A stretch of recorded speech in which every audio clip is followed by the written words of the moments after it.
நன்மைகள் செய்த இறைவனுக்கு நன்றியின் பலியை செலுத்திடவாரி, நன்றியின் பலியை செலுத்திடவாரி, நன்மைகள் நாமே அடைவோம் வாரி.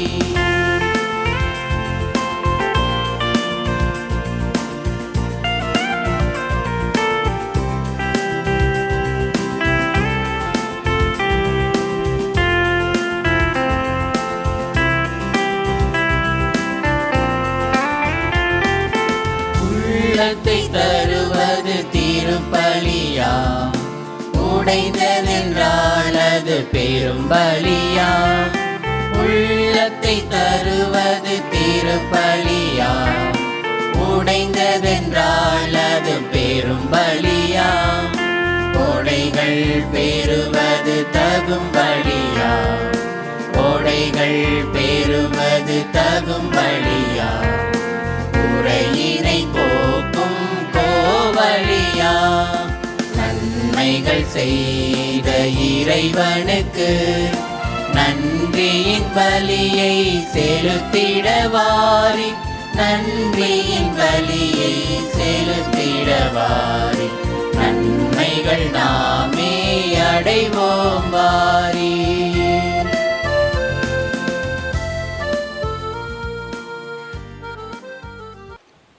இன்றைய திருப்பலியானது மஞ்சளாவுக்கு பிரசவம் நல்ல முறை நடக்கவும் நல்ல உடல் உள்ள சுகம் கிடைக்கவும் இறைவனுடைய ஆசிரும் அரவணைப்பும்.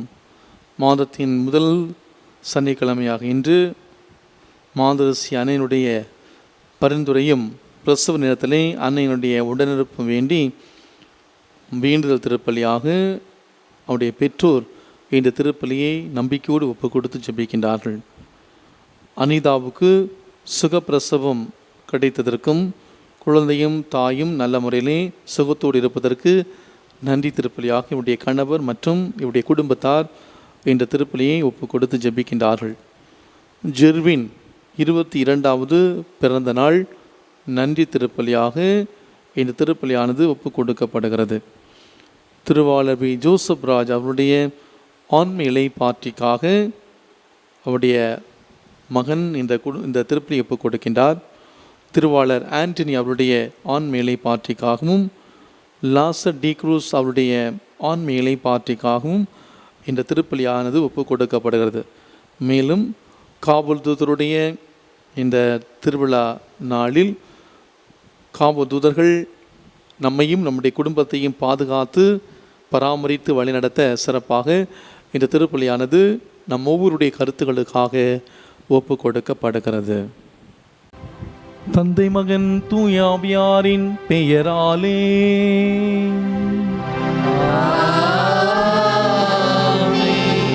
நம் ஆண்டவராகிய இயேசு கிறிஸ்துவின் அருளும் கடவுளின் அன்பும் தூயாவியாரின் தோழமையும் உங்கள் அனைவரோடும் இருப்பதாக.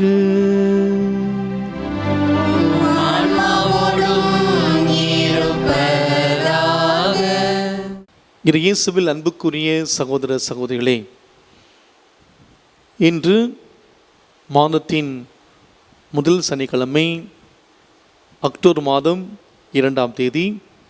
இன்று தாயாம் திரு அவை காவல் தூதருடைய திருவிழாவை கொண்டாடுகிறது. இறைவன் நம் ஒவ்வொருவருக்கும் ஒரு காவல் தூதரை கொடுத்திருக்கின்றார். இந்த நாளிலே நாம் நன்றி சொல்வோம். அன்பார்ந்தவர்களே, நம்முடைய வாழ்விலே அன்னையினுடைய அரவணைப்பும் அன்னையினுடைய பரிந்துரையும் நம்முடைய வாழ்வில் எவ்வளோ முக்கியம் என்பதை நாம் உணர்வோம். இந்த நாளிலே நம்முடைய தாய் மாதரசி அன்னை வழியாக நாம் பெற்றுக்கொண்ட எல்லா நன்மைகளுக்கும் நாம் நன்றி சொல்வோம். இந்த மாதம் முழுவதையும் அன்னையினுடைய அரவணைப்பிலே நாம் ஒப்பு கொடுப்போம். அன்னையின்றி வெற்றி இல்லை, நம்முடைய வாழ்விலே அன்னை இருக்க தோல்வி இல்லை. எனவே அன்னையினுடைய அன்பு பிள்ளைகளாக இந்த நற்செய்தி வாசகத்திலே நான் வாசிக்க கேட்பது போல குழந்தைகளைப் போல ஆண்டவர் மீது அதிக பற்றுறுதி கொள்ளுகிற, எவ்வாறு அந்த குழந்தை தன்னுடைய பெற்றோரை முழுமையாக நம்பியிருக்குமோ தாழ்ச்சியோடு இருக்கும். அதே போல் நாமும் நம்முடைய வாழ்வில் ஆண்டவரை இறுக்கமாக பற்றி கொண்டு வாழ சிறப்பாக ஜெபிப்போம். அன்னை வழியாக, காவல் தூதர் வழியாக நம்முடைய ஜெபங்களை ஆண்டவருடைய பிரசன்னத்திலே ஒப்பு கொடுத்து ஜெபிப்போம். இந்த திருப்பலிலே நாம் தகுதியான முறையிலே பங்கேற்க தடையாக இருக்கக்கூடிய நம்முடைய பாவங்கள் குற்றங்குறைகளை ஏற்று மனம் வருந்துவோம். ஆண்டவருடைய மன்னிப்பை பெற்றுக்கொள்வோம். எல்லாமல்ல இறைவனிடமும் சகோதர சகோதரிகளே, உங்களிடமும் நான் பாவி என்று ஏற்றுக்கொள்கிறேன். ஏனெனில் என் சிந்தனையாலும் சொல்லாலும் செயலாலும் கடமைகள் தவறியதாலும் பாவங்கள் பல செய்தேன். என் பாவமே, என் பாவமே, என் பெரும் பாவமே. ஆகையால் இப்பொழுதும் கன்னியான புனித மரியாளையும் வானதூதர் புனித அனைவரையும் சகோதர சகோதரிகளே, உங்களையும் நாம் இறைவனாகிய ஆண்டவரிடம் எனக்காக வேண்டிக் கொள்ள மன்றாடுகிறேன். எல்லாமல்ல இறைவன் நம் மீது இரக்கம் வைத்து நம் பாவங்களை மன்னித்து நம்மை முடிவில்லா வாழ்வுக்கு அழைத்து செல்வாராக. ஆமென்.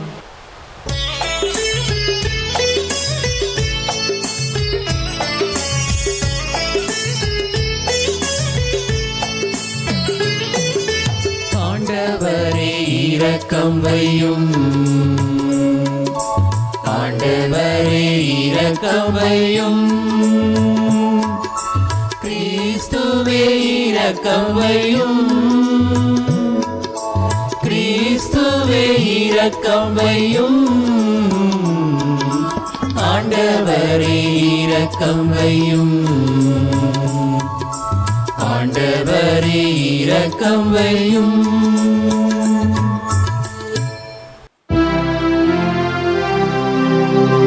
மன்றாடுவோமாக.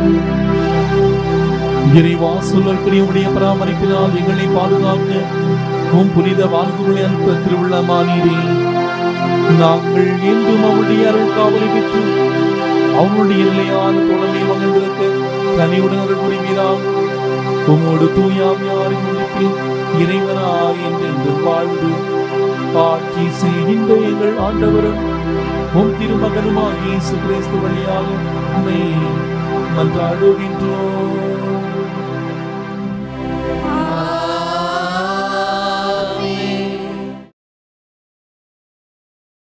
முதல் வாசகம்.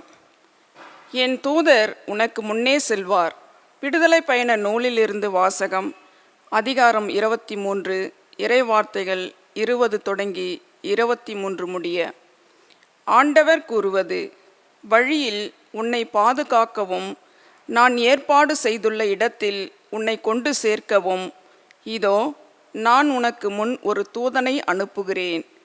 அவர் முன் எச்சரிக்கையாயிரு. அவர் சொற்கேட்டு நட.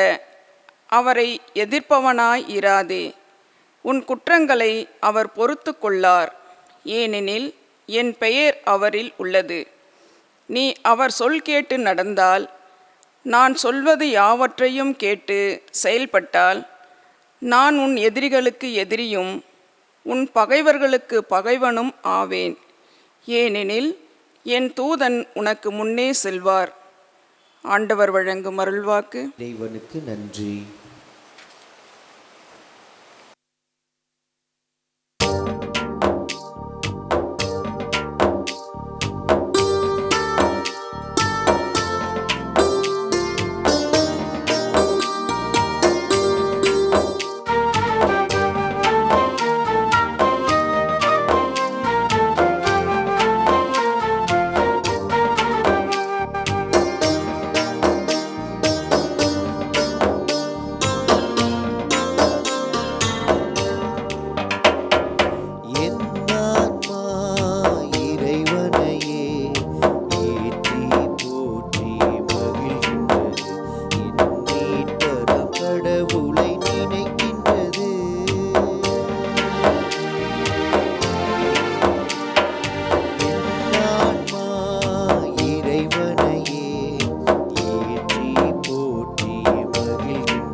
அல்லேலூயா அல்லேலூயா அல்லேலூயா அல்லேலூயா அல்லேலூயா அல்லேலூயா அல்லேலூயா அல்லேலூயா அல்லேலூயா அல்லேலூயா அல்லேலூயா அல்லேலூயா ஆண்டவரே பேசும் அடியவர் நான் கேட்கின்றேன் அடியவர் நான் கேட்கின்றேன் அல்லேலூயா அல்லேலூயா அல்லேலூயா அல்லேலூயா அல்லேலூயா அல்லேலூயா அல்லேலூயா அல்லேலூயா அல்லேலூயா அல்லேலூயா அல்லேலூயா அல்லேலூயா. ஆண்டவர் உங்களோடு இருப்பாராக. உம் ஆன்மாவோடும் இருப்பாராக. மத்தேயு எழுதிய தூய நற்செய்தியிலிருந்து வாசகம். ஆண்டவரே மாட்சி உமக்கே. மத்தேயு எழுதிய நற்செய்தி அதிகாரம் 18 இனி வார்த்தைகள் 1 முதல் 5 மற்றும் 10வது வசனம். அக்காலத்தில் சீடர்கள் இயேசு அணுகி, விண்ணரசில் மிக பெரியவர் யார் என்று கேட்டார்கள். அவர் ஒரு சிறு பிள்ளை அழைத்து அவர்கள் நடுவில் நிறுத்தி பின்வருமாறு கூறினார்: நீங்கள் மனம் திரும்பி சிறு பிள்ளைகளைப் போல ஆகாவிட்டால் விண்ணரசில் புகமாற்றல் என உறுதியாக உங்களுக்கு சொல்லுகிறேன். இந்த சிறு பிள்ளையைப் போல தம்மை தாழ்த்தி கொள்பவரே விண்ணரசில் மிக பெரியவர். இத்தகைய சிறு பிள்ளை ஒன்றை என் பெயரால் ஏற்றுக்கொள்பவர் எவரும் என்னையே ஏற்றுக்கொள்கிறார். இச்சிறியோருள் ஒருவரையும் நீங்கள் இழிவாக கருத வேண்டாம். கவனமாயிருங்கள். இவருடைய வானதூதர்கள் என் விண்ணகத் தந்தையின் திருமுன் எப்போதும் இருக்கிறார்கள் என நான் உங்களுக்கு சொல்கிறேன். ஆண்டவரின் அருள்வாக்கு. கிறிஸ்துவே உமக்கே புகழ். பிரியாத இயேசு கிறிஸ்துவுக்குள் பிரியமான இறைமக்களே, இன்று தாயாம் திரு அவையானது தூய காவல் தூதருடைய நினைவை கொண்டாடுகிறது. தூய காவல் தூதருடைய திருவிழாவை கொண்டாடுகிற இந்த நாளிலே இந்த காவல் தூதர்கள் யார்? இந்த காவல் தூதர்கள் யார் என்று நாம் சிந்திக்கிற பொழுது நம்முடைய திருத்தந்தை பிரான்சிஸ் அவர்கள் சொன்ன அந்த வார்த்தை, முன்னோக்கி செல்ல அச்சம் கொள்ளும் நேரங்களிலே நம்மை வழிநடத்தி முன்னே அழைத்து செல்பவர் நம் காவல் தூதரே என்று சொல்கிறார். நம்முடைய அன்றாட வாழ்விலே நாம் பயணிக்கும் இந்த வாழ்க்கையில் காவல் தூதர்களை கடவுள் நமக்கு கொடையாக அளித்து சிறப்பான உதவிகளை செய்து ஒவ்வொரு நாளும் நம்மை காத்து வருகின்றார். காவல் தூதர்கள் நாம் பயணிக்கும் பாதையிலே நம்மோடு இருந்து நம்மை வழிநடத்தி வருகிறார்கள். அதற்காக சிறப்பான விதத்திலே நம்மை படைத்த கடவுளுக்கு இந்த நாளிலே நான் நன்றி சொல்வோம். நம் ஊர்களுக்கும் இறைவன் கொடுத்திருக்கிற காவல் தூதர்களை நினைத்து நன்றி சொல்வோம். நம்முடைய தாய் திரு அவை ஒவ்வொரு நாளும் ஒரு புனிதருக்கு வணக்கம் செலுத்தி வருகிறது. அந்த வரிசையிலே அக்டோபர் மாதம் 2ஆம் தேதி புனித காவல் தூதர்களுடைய திருவிழாவினை கொண்டாடி மகிழ்கிறது. இந்த விழாவுக்கு முக்கியத்துவம் கொடுப்பதற்கான காரணம் என்னவென்று பார்க்கும் பொழுது, நம்முடைய மனித வாழ்விலே நமக்கு வழிகாட்டியாகவும் பாதுகாப்பாகவும் தேவையில் உடனிருப்பவர்களாகவும் காவல் தூதர்கள் இருக்கிறார்கள். அவருடைய வழிநடத்துதல் நம்மை தவறான பாதையிலிருந்தும் ஆபத்தான நேரங்களிலிருந்து மீட்டு நம்மை வெற்றியின் பாதையிலே வழிநடத்தி வருகின்றனர். அவருடைய வழிநடத்தலை நிறைவாக பெற்றிட நாம் இறை வேண்டலில் இணைய வேண்டும். காவல் தூதருடைய வழிநடத்தலை அனுபவிக்க நாம் இறைவேண்டல் செய்யும் மக்களாக நாம் வாழ ஒவ்வொரு நாளும் நாம் அழைக்கப்படுகிறோம். நல்லது எது, தீயது எது என்று பகுப்பாய்வு செய்ய காவல் தூதர்கள் நமக்கு உதவி செய்தாலும் அவற்றை முழுமையாக புரிந்து கொள்ள இறை வேண்டலிலும் நேர்மறை எண்ணங்களிலும் நல்ல செயல்பாடுகளிலும் முழு ஈடுபாடு காட்ட வேண்டும். அப்போது நிச்சயமாக காவல்துறையுடைய உடனிருப்பை நாம் நம்முடைய வாழ்க்கையிலே உணர முடியும். அன்புக்கிறவர்களே, நம்மை வழிநடத்துகிற காவல்துறைகளுக்கு செவிமடுக்க வேண்டும். அதுக்கு நம்முடைய உள்ளம் தூய்மை உள்ளதாக இருக்க வேண்டும். அவ்வாறு தூய்மையான உள்ளத்தோடு செவிமடுக்கிற பொழுது இறை உறவிலே முழுமையாக உணர முடியும். எனவே தான் நம்முடைய திருத்தந்தை பிரான்சிஸ் நம்மை வழிநடத்தும் பொறுப்பில் உள்ள அந்த காவல் தூதர்களுக்கு நாம் செவிமடுக்க வேண்டும் எனவும், நம்மோடு இறைவனோடு நெருங்கிய உறவு கொண்டுள்ள அந்த காவல் தூதர்கள் இறைவனுக்கும் நமக்கும் இடையே ஒரு பாலமாக செயலாற்றுகிறார்கள் என்று சொல்லுகின்றார். யூத மரபிலே வானதூதருடைய நம்பிக்கை பாபிலோனிய அடிமைத்திருந்தபோது தான் வந்தது. இயேசுவுக்கு இந்த நம்பிக்கை இருப்பதை நாம் நற்செய்தியிலே பார்க்க முடிகிறது. இச்சிறியோரில் ஒருவரையும் நீங்கள் இழிவாக கருத வேண்டாம், கவனமாயிருங்கள். என்னுடைய வானதூதர்கள் என்னுடைய விண்ணக தந்தையின் திருமுன் எப்போதும் இருக்கிறார்கள். திருப்பாடல்களிலும் இந்த எண்ணம் சில இடங்களிலே மின்னுவதை நாம் பார்க்க முடிகிறது. நீ செல்லும் இடமெல்லாம் உம்மை காக்கும்படி தம் தூதருக்கு அவர் கட்டளையிடுவார். உம் கால் கல்லின் மேல் மோதாதபடி அவர்கள் தங்கள் கைகளில் உம்மை தாங்கிக் கொள்வார்கள். திருப்பாடல் 91:11 முதல் 12 இறைவாத்தில் வாசிக்கின்றோம். அன்பார்ந்தவர்களே, இந்த உருவகம், இதை நாம் உருவகம் செய்து பார்த்தாலே நமக்கு ஆச்சரியமாக இருக்கிறது. நாம் ஒவ்வொரு அடி எடுத்து வைக்கிற பொழுது குட்டி குட்டி வானதூதர்கள் தன்னுடைய பிஞ்சு கைகளால் நம்முடைய உள்ளங்கால்களை தாங்குகின்றார்கள்.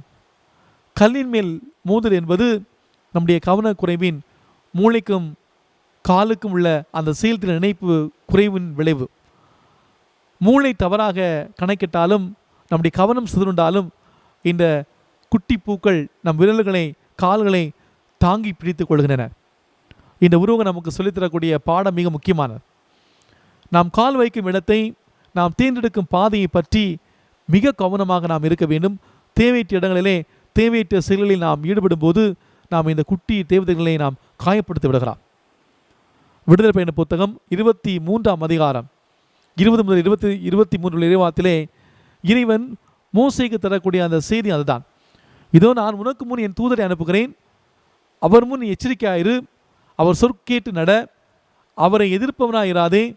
நாம் எடுத்து வைக்கும் ஒவ்வொரு அடிக்கு முன்னும் காவல்துறையுடைய பிஞ்சு கரங்கள் இருப்பதாக நினைத்து எடுத்து வைத்தால் எந்த பாதையும் நல்ல பாதையே.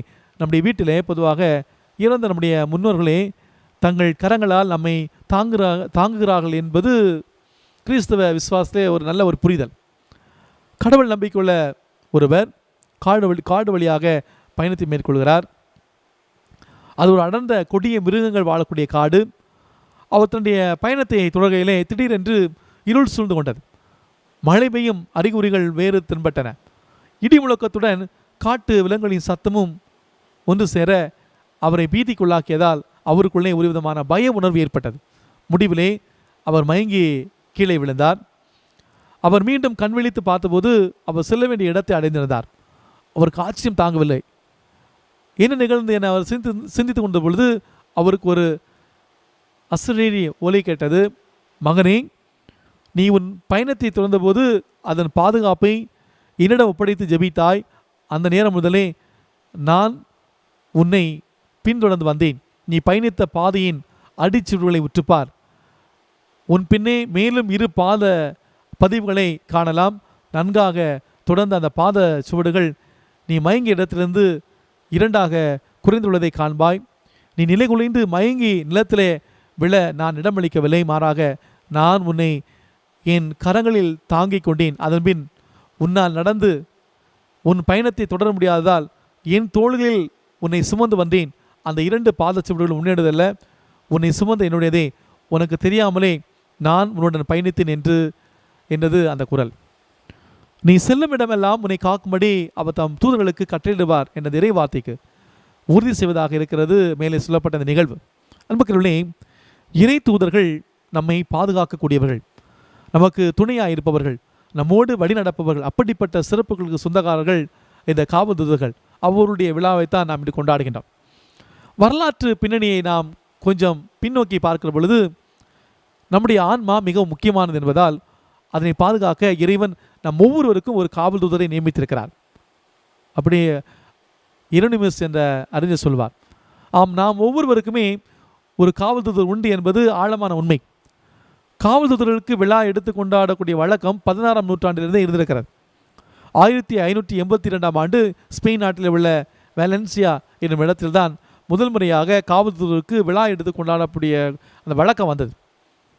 1608ஆம் ஆண்டு திருத்தந்தை 5ஆம் பவுல் இதனை இன்னும் மக்களிடத்திலே கொண்டு போய் சேர்த்தார். திருத்தந்தை 10ஆம் கிளெமெண்டோ இந்த விழாவை அக்டோபர் மாதம் 2ஆம் நாள் கொண்டாட பணித்தார். திருத்தந்தை 13ஆம் சிங்கராயர் இந்த விழாவை ஒரு பெருவிழாவை போன்று கொண்டாட பணித்தார். அப்படி வந்துதான் இந்த காவல்துறையுடைய பெருவிழா. அன்பாக இந்த காவல்துறையில் செய்யக்கூடிய பணிகள் என்ன என்று நான் பார்க்குற பொழுது, விவிலிய அறிஞரான ஜேம்ஸ் அல்ஃப்ரேனியோ என்பவர் காவல்துறைகள் செய்யக்கூடிய அந்த பணிகளை பற்றி இவ்வாறு சொல்வார். முதலாவதாக, இந்த காவல் தூதர்கள் நம்மை காக்கின்றார்கள். காவல் தூதர்கள் செய்யக்கூடிய முதன்மையான பணி நம் ஒவ்வொருவரையும் தீமையிலிருந்தும் பகையுடைய பிடியிலிருந்தும் காப்பது தான். திருப்பாடல் 91:11 நாம் ஏற்கனவே சிந்தித்தோம். நீ செல்லுமிடமெல்லாம் உம்மை காக்கும்படி தம் தூதர்களுக்கு கட்டளிடுகிறார் என்று புறவினத்தாருக்கு நற்செய்தி அறிவித்த தூய பவுலும் காவல் தூதர்களுடைய பாதுகாப்பை தன்னுடைய வாழ்விலை உணர்ந்தார். அதைத்தான் அஞ்சாதீர், நீ சீசர் முன்பாக விசாரிக்க வேண்டும், உம்மோடு கூட உள்ள அந்த கப்பலில் அனைவரும் கடவுள் பொருட்டு காப்பாற்ற போகிறார் என்று திருத்துதர் பணி புத்தகம் 27ஆம் அதிகாரம் 24வது வசனத்தில் அப்படி சொல்லி வானதூதர் பவுல்டியாருக்கு சொன்ன அந்த வார்த்தையை நாம் பார்க்கின்றோம். இரண்டாவதாக, காவல் தூதர்கள் நம்மை வழிநடத்துகிறார்கள். காவல் தூதர்கள் நம்மை தீமையிலிருந்து காப்பதோடு மட்டுமல்லாமல் நல்வழியில் வழிநடத்தவும் செய்கிறார்கள். விடுதலை பயண புத்தகம் 32ஆம் அதிகாரம் 34வது வசனத்திலே நாம் வாசிக்கின்றோம், இதோ என் தூதர் முன்னே செல்வார். ஆண்டவராகி கடவுள் மோசேயிடம் கூறுகிறார், ஆகவே நாம் கடவுளுடைய வழிநடத்ததை காவல் தூதர் வழியாக உணர்ந்து கொள்வோம். மூன்றாவதாக, காவல் தூதர்கள் நமக்காக பரிந்து பேசுகிறார்கள். காவல் தூதர்கள் நம்மை பாதுகாத்து வழிநடத்துவது மட்டுமல்லாமல் நமக்காக பரிந்து பேசுகிறார்கள். எப்படி என்றால், வானதூதர்கள் இறைவன் திருமுன் எப்போதும் இருக்கிறார்கள். அதே நேரத்திலே நம்மோடு உடன் இருக்கிறார்கள். ஆகவே நம்முடைய தேவைகளை அறிந்து அதனை இறைவன் திருமுன் எடுத்து சென்று அவர்கள் நமக்காக பரிந்து பேசுகிறார்கள். யோபு புத்தகத்திலே யோபுடைய நண்பராகிய அந்த எலிகுவின் வார்த்தையான குழியில் விழாமல் இவரை காப்பாற்றும் என்பதிலிருந்து நாம் இதை அறிந்து கொள்கிறோம். ஆகவே நம்மை வழிநடத்தும் பாதுகாக்கும் நமக்காக பரிந்து பேசும் காவல்துறையோடு அவர்கள் எப்போதுமே நம்மோடு இருக்கிறார்கள் என்ற உண்மையை உணர்வது இந்த நாளிலே சிறந்ததாக இருக்கும்.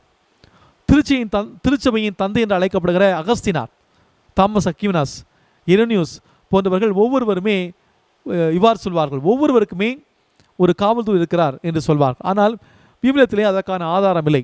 இன்றைய நற்செய்தி வாசகத்திலே ஆண்டவர் இயேசு கிறிஸ்து இவ்வாறு சொல்வார், இச்சிறியோருள் ஒருவரையும் நீங்கள் இழிவாக கருத வேண்டாம், கவனமாயிருங்கள், இவருடைய வானதூதர்கள் என் விண்ணக தந்தையின் திருமுன் எப்போதும் இருக்கிறார்கள் என்று நான் உங்களுக்கு சொல்லுகிறேன் என்று சொல்கிறார். எனவே மனிதராய் பிறந்த ஒவ்வொருவரையும் மதிக்க வேண்டும். அவ்வாறு நாம் மதிக்கவில்லை என்றால் காவல்துறைகளுக்கு எதிராக நாம் பாவம் செய்கிறோம். இத்தகைய சிந்தனைக்கு தான் இன்றைய நற்செய்தி வாசகம் வழியாக நம் ஆண்டவர் நம்மை அழைக்கின்றார். எனவே நம்முடைய இறைவேண்டலின் வழியாக காவல்துறையுடைய வழிநடத்தலை நாம் உணர்வோம். ஏனென்றால் அன்புக்குரியவர்களே, அவர்கள் எங்கே சென்றாலும் நம்மோடு வருகிறவர்கள். இதைத்தான் அகஸ்தினார், நாம் எங்கே சென்றாலும் சரி அங்கெல்லாம் நம்முடைய காவல் தூதர் எப்போதும் வருகிறார்கள். மேலும் புனித ஜெரோம், மனித ஆன்மா எவ்வாறு வெளியேறப்பட்டதெனில் அதன் பிறப்பு முதல் ஒரு காவல் தூதர் தேர்ந்தெடுக்கப்பட்டுள்ளார் என்று சொல்கின்றார். எனவே நம்முடைய இறைவனின் வழியாக காவல் தூதருடைய வழிநடத்தலை உணர்வோம். ஏனென்றால் அவர்கள் எங்கே சென்றாலும் நம்மோடு வருகிறவர்கள். இதைத்தான் புனித அகஸ்தினார், நாம் எங்கே சென்றாலும் சரி அங்கெல்லாம் நம்முடன் காவல் தூதர்கள் எப்போதும் இருக்கிறார்கள். மேலும் புனித ஜெரோம், மனித ஆன்மா எத்துணை வெளியேறப்பெற்றது என்றால் அதன் பிறப்பு முதல் ஒரு காவல் தூதர் கொடுக்கப்பட்டிருக்கிறார் என்று சொல்கின்றார். இந்த உலகம் சார்ந்த தீய ஆவிகளையும் எதிர்மறை எண்ணங்களையும் இடையர்களையும் எதிர்கொள்ள நமக்கு கொடுக்கப்பட்ட காவல் தூதர்களை நம்மிலே நாம் செயல்பட வைப்போம். அதுக்கு தடையாக உள்ள நம்முடைய பாவ வாழ்வை விட்டுவிட்டு நாம் புனித வாழ்வை இணைவோம். அப்போது நம்முடைய காவல் தூதர்கள் இணைப்பு பாலமாக இருந்து கடவுளுடைய பாதத்தை சேர்ப்பார்கள். எல்லா விதமான அருளையும் ஆசிரியை நமக்கு பெற்றுக் கொடுப்பார்கள். என்னை அன்புக்குரியவர்களே, இந்த காவல்துறை வழியாக இறைவன் நமக்கு உணர்த்தும் வாக்குறுதி, உன்னை விட்டு விலகுவதும் இல்லை, உன்னை கைவிடுவதும் இல்லை என்பதுதான். காவல் தூதர்கள் நம்மோடு இருக்கிறார்கள், நம்மை என்றும் வழிநடத்துகிறார்கள். மேலும் இவர்கள் கடவுளின் செல்ல பிள்ளைகளை காப்பாற்றுவர்களாகவும் தகவல்களை வெளிப்படுத்துவர்களாகவும் வழிகாட்டுவர்களாகவும் பராமரிப்பவர்களாகவும் பணிவிடை செய்பவர்களாகவும் வலம் வருகிறார்கள். அதனால தான் இவ்வளவு பணிகளை நமக்காக செய்திடக்கூடிய அந்த காவல்துறைகளை நினைத்து நாம் இறைவனுக்கு நன்றி செலுத்த வேண்டும். அவருக்கு என்றுமே நாம் பிரமாணிக்கமாக இருக்க வேண்டும். சிறுவன் ஒருவன் விடுமுறைக்கு தன்னுடைய பாட்டியினுடைய வீட்டுக்கு சென்றிருந்தான். பாட்டியின் வீட்டிலே ஒரு அறையில் கடவுளின் படம் ஒன்று மாட்டப்பட்டது. அதுக்கு கீழே கடவுள் உன்னை கவனித்து கொண்டிருக்கிறார் என்று எழுதியிருந்தது. இது சிறுவனுக்கு மிகப்பெரிய மன உளைச்சலை தந்தது. கடவுள் என்னை கவனித்து கொண்டிருக்கிறார் என்றால் எப்படி என்னால் சேட்டைகள் செய்ய முடிகிறது? நான் ஒழுக்கமுடையவனாக அல்லவா வாழ வேண்டும் என்று தன்னுடைய பாட்டின்னு முறையிட்டான். அதுக்கு அவனுடைய பாட்டி, கடவுள் உன்னை கவனித்து கொண்டிருக்கிறார் என்பதற்கு அது விளக்கம் அல்ல, மாறாக கடவுள் உன்னை சிறு நொடி பொழுதும் கைவிடாமல் பாதுகாத்து அன்பு செய்கிறார் என்பதுதான் என்னுடைய அர்த்தம் என்று சொன்னார். ஆம், காவல்துறைகள் நம்மோடு இருக்கிறார்கள் என்றால் கடவுள் எப்போதும் கண்காணித்து கொண்டு இருக்கிறார் என்று அர்த்தம் அல்ல, மாறாக அவர் நம்மை சிறுபொழுதும் பிரியாமல் பாதுகாத்து அன்பு செய்கிறார் என்பதுதான் அர்த்தம். எனவே நம்மை காவல்துறைகளுடைய வழியாக பராமரித்து வரும் அந்த இறைவனுக்கு நன்றி சொல்லுவோம். அதோடு காவல்துறையுடைய உடனிருப்பை உணர்வோம். இறை வழியில் நடந்து இறைவனுடைய ஆசிரியை அபரிவிதமாக இந்த நாளில் நாம் பெற்றுக்கொள்வோம். ஆமீன்.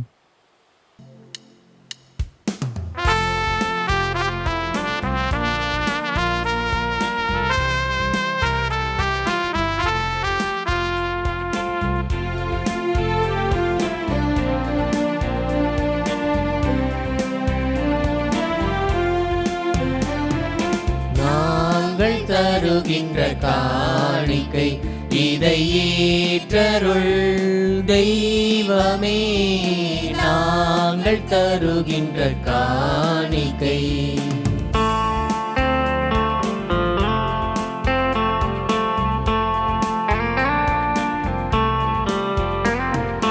நிலையற்ற உலகம் நிலையென நினைத்து நிம்மதியின்றி வாழ்ந்திருந்தோம். நிலையற்ற உலகம் நிலையென நினைத்து நிம்மதியின்றி வாழ்ந்திருந்தோம்.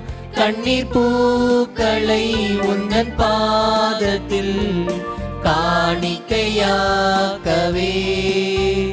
இன்று உம்மை நாடினோம். நாங்கள் தருகின்ற காணிக்கை இதை ஏற்றருள் தெய்வமே. நாங்கள் தருகின்ற காணிக்கை.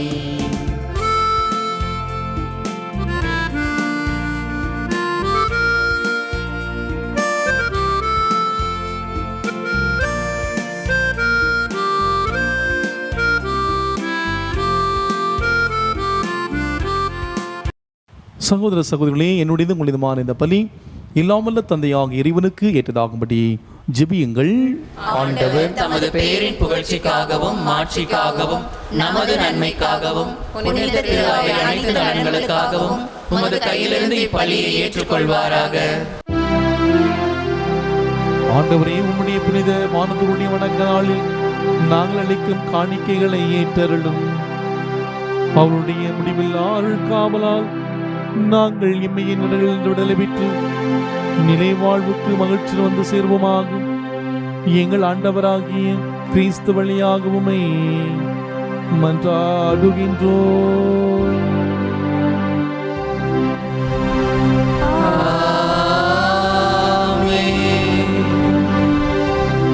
ஆண்டவர் உங்களோடு இருப்பாராக.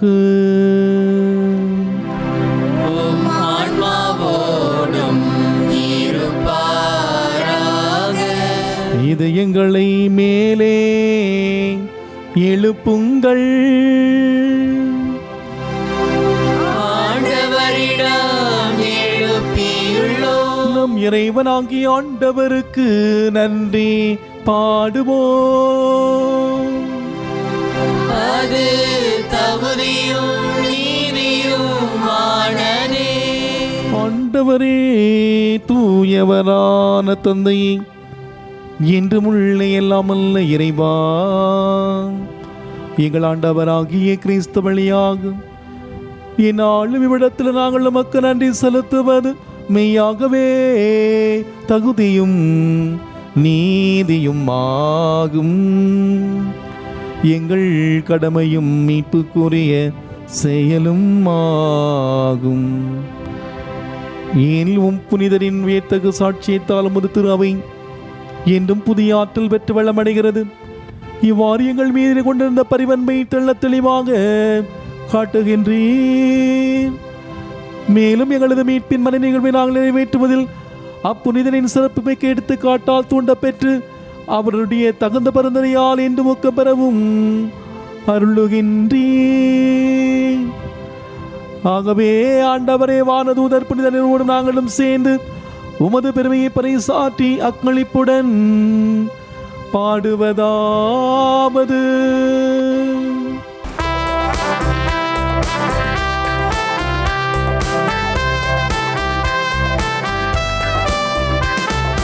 தூயவர் தூயவர் தூயவர், வான்படைகளின் கடவுளாம் ஆண்டவர். விண்ணகமும் மண்ணகமும் உமது மாட்சியால் நிறைந்துள்ளன. உன்னதங்களிலே ஓசானா, உன்னதங்களிலே ஓசானா.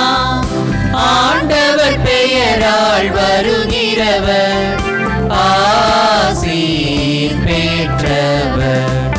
உன்னதங்களிலே ஓசானா, உன்னதங்களிலே ஓசானா. ஆண்டவரே, நீர் மெய்யாகவே தூயவர், தூய்மை அனைத்திற்கும் ஊற்று. ஆகவே உம்முடைய ஆவியை பொழிந்து காணிக்கைகளை தூய்மைப்படுத்த உம்மை வேண்டுகின்றோம். இவ்வாறு எங்கள் ஆண்டவர் இயேசு கிறிஸ்துவின் உடலும் இரத்தமுமாக எங்களுக்கு இவை மாறுவனவாக. அவர் பாடுபட உளம் கனிந்து தம்மை கையளித்த போது அப்பத்தை எடுத்து நன்றி செலுத்தி அதை பிட்டு தம் சீடர்களுக்கு அளித்து அவர் கூறியதாவது: அனைவரும் இதிலிருந்து பெற்று உண்ணுங்கள், ஏனெனில் இது உங்களுக்காக கையளிக்கப்படும் என் உடல்.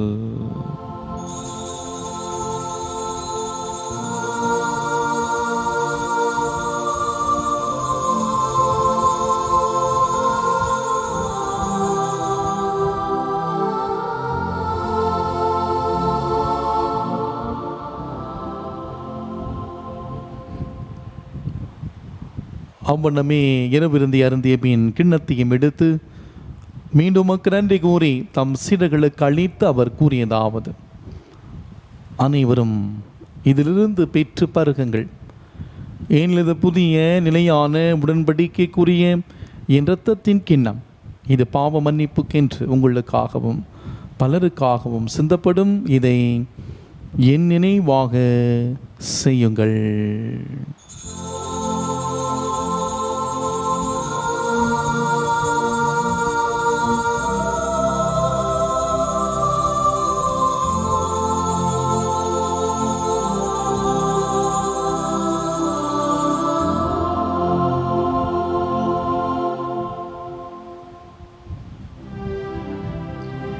நம்பிக்கையின் மறை பொருள்.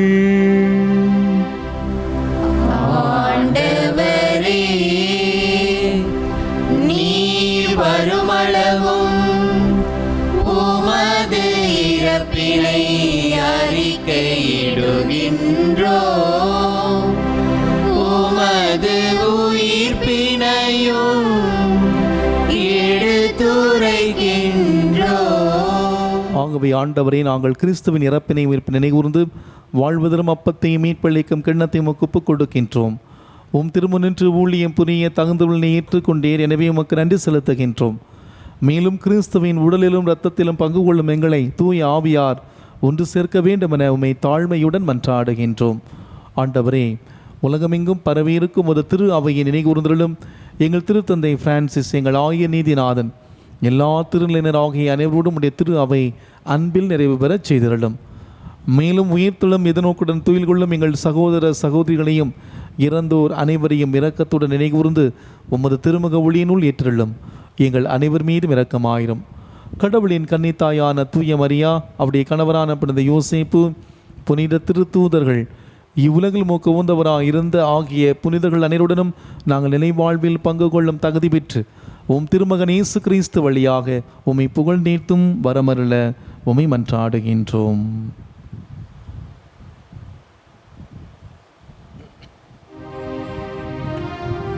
இவர் வழியாக இவரோடு இவரில் எல்லாம் வல்ல இறைவனாகிய தந்தையே, தூயாவியாரின் ஒன்றிப்பில் எல்லா புகழும் ஆட்சியும் என்றென்று உமக்கு உரியதே.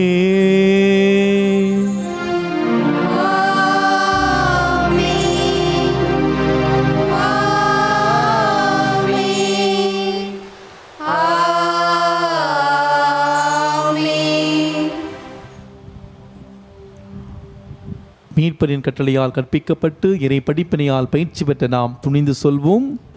விண்ணுலகில் இருக்கிற எங்கள் தந்தையே, உமது பெயர் தூயது என போற்ற பெறுக. உமது ஆட்சி வருக. உமது திருவுளம் விண்ணுலகில் நிறைவேறுவது போல மண்ணுலகிலும் நிறைவேறுக. எங்கள் அன்றாட உணவை இன்று எங்களுக்கு தாரும். எங்களுக்கு எதிராக குற்றம் செய்வோரை நாங்கள் மன்னிப்பது போல எங்கள் குற்றங்களை மன்னியும். எங்களை சோதனைக்கு உட்படுத்தாதேயும், தீமையிலிருந்து எங்களை விடுவித்தருளும். ஆண்டவரே, தீமை அனைத்தில் எங்களை விடுவித்து எங்கள் வாழ்நாளில் அமைதியை கனிவுடன் அருளும் மன்றாடுகின்றோம். உமது இரக்கத்தின் உதவியால் நாங்கள் எல்லா பாவத்திலிருந்து எப்போது விடுதலை பெற்று யாதொரு கலக்கமுமே நிலமாக இருப்போமாக. நாங்கள் நம்பியிருக்கும் பேரின்ப வாழ்வையும் மீட்பராம் இயேசு கிறிஸ்துவின் வருகையை மகிழ்ச்சியுடன் எதிர்பார்த்திருக்கின்றோம். ஏனெனில் ஆட்சியும் வல்லமையும் மாட்சியும் என்றென்றும் உமதே. ஆண்டவர் இயேசு கிறிஸ்துவே, அமைதி உங்களுக்கு விட்டுச் செல்கிறேன், என் அமைதி உங்களுக்கு தருகிறேன் என்று உம் திரு தூதர்களுக்கு மொழிந்தீரே. எங்கள் பாவங்களை பாராமல் உமது திரு அவை நம்பிக்கையை கண்ணோக்கி உமது திருவுளத்திற்கு ஏற்ப எங்களுக்கு அமைந்து ஒற்றுமை அளித்தல்வீராக. இன்றென்று வாழ்ந்து ஆட்சி செய்கின்றவர் நீரே. ஆமென். ஆண்டவருடைய அமைதி உங்களோடு என்றும் இருப்பதாக. ஆன்மாவோடும் இருப்பதாக. ஆண்டவர் தருகிற அமைதியை ஒருவர் மற்றோடு மகிழ்ச்சியோடு பகிர்ந்த மகிழ்வும். சமாதானம்.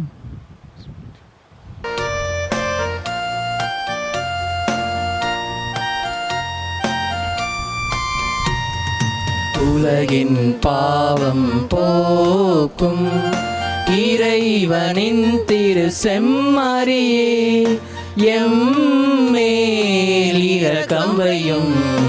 உலகின் பாவம் போக்கும் இறைவனின் திரு செம்மறியே, எம்மேல் இரக்கம் வையும். உலகின் பாவம் போக்கும் இறைவனின் திரு செம்மறியே, எமக்கு அமைதி அருளும். இதோ இறைவனின் செம்மறி, இதோ உலகின் பாவங்களை போக்குகின்றவர். செம்மறியிலிருந்து கழிக்க பெற்றோர் பேறு பெற்றோர். ஆண்டவரே, நீர் என் உள்ளத்தில் எழுந்தருளி வர நான் தகுதியற்றவன். ஆனால் ஒரு வார்த்தை மட்டும் சொல்லியருளும், எனது ஆன்மா நலமடையும். கிறிஸ்துவின் திருவுடலும் திருத்தமும் நம் ஒருவரை காத்து நம்ம நிலை வாழ்வுக்கு அழைத்து செல்வதாக. ஆமென்.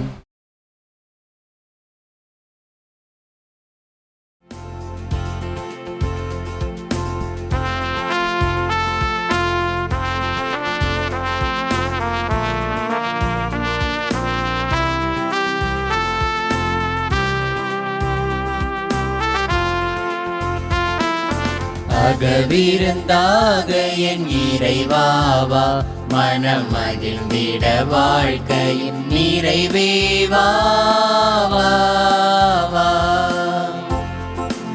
அகவிருந்தாக என் இறைவாவா, மனம் மகிழ்ந்திட வாழ்க்கையின் நிறைவேவாவா.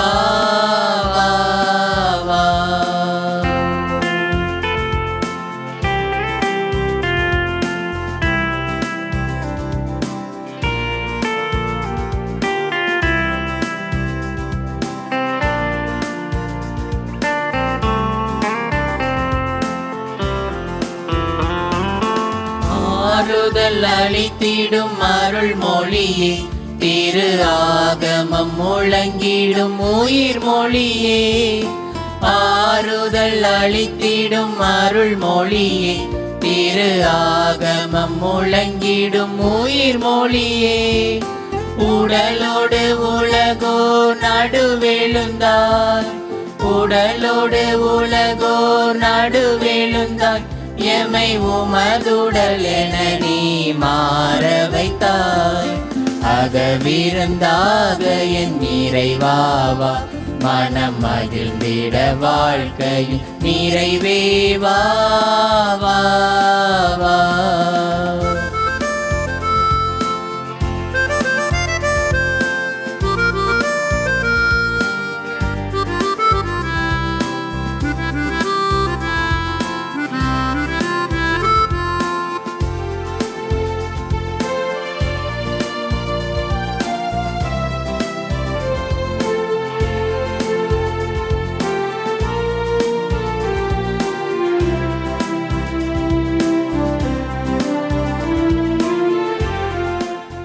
கிறிஸ்துவின் ஆன்மாவே என்னை புனிதப்படுத்தும். கிறிஸ்துவின் திருவுடலே என்னை மீட்டருளும். கிறிஸ்துவின் திரு இரத்தமே என்னை நிறைவித்தருளும். கிறிஸ்துவின் விழாவினின்று வழிந்த திருநீரே என்னை கழுவி அருளும். கிறிஸ்துவின் திருப்பாடுகளே என்னை திடப்படுத்துங்கள். ஓ நல்ல இயேசுவே, எனக்கு செவி சாய்த்தருளும். உமது திரு காயங்களுக்குள்ளே என்னை மறைத்தருளும். உம்மை விட்டு ஒருபோதும் என்னை பிரிய விடாதேயும். தீய எதிரிடமிருந்து என்னை காத்தருளும். என் மரண நேரத்தில் நீர் என்னை அழைத்து உம்முடைய புனிதர்களோடு எக்காலமும் உம்மை புகழ எனக்கு வரமருளும். ஆமேன். என் கடவுளே, வானதூதர்கள் முன்னிலையில் உமக்கு பன்னிசைப்பேன். நன்றி கூறி மன்றாடுவோமாக. ஆண்டவரே, நாங்கள் நிலை வாழ்வர இத்துணை வாங்குயர் அருளடையாளத்தால் உணவளிக்கின்றேன். வானத்துடைய பணியால் மீட்பும் அமைதி தரும் பாதையில் எங்களை வழி நடத்துவீராக. எங்கள் ஆண்டவராகிய கிறிஸ்து வழியாக உம்மை மன்றாடுகின்றோம்.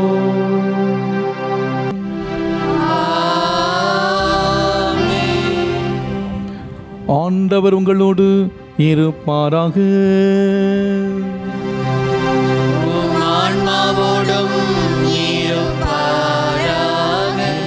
இறைவன் தந்தை, மகன், தூயாவியார் நமக்கு ஆசீர் வழங்குவாராக.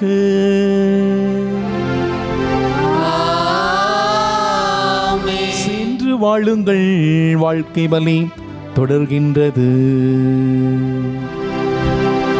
இறைவனுக்கு நன்றி.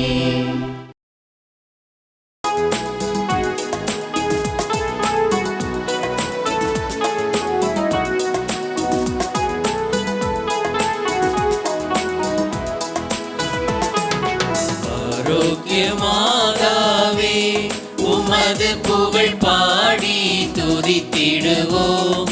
எந்நாளும் பாடி துதித்திடுவோம். ஆரோக்கியமாதாவே,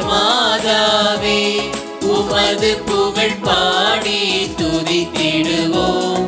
எந்நாளும் பாடி துதித்திடுவோம்.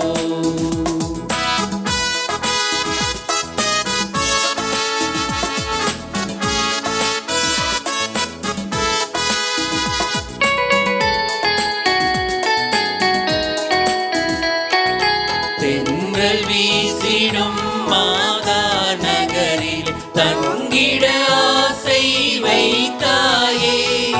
தென்றல் வீசிடும் மாதா நகரில் தங்கிட ஆசை வைத்தாயே. பலவித மக்களும் அன்பினில் சிறந்திட அனைவரையும் இங்கு அழைத்தாயே. அனைவரையும் இங்கு அழைத்தாயே. ஆரோக்கியமாதாவே,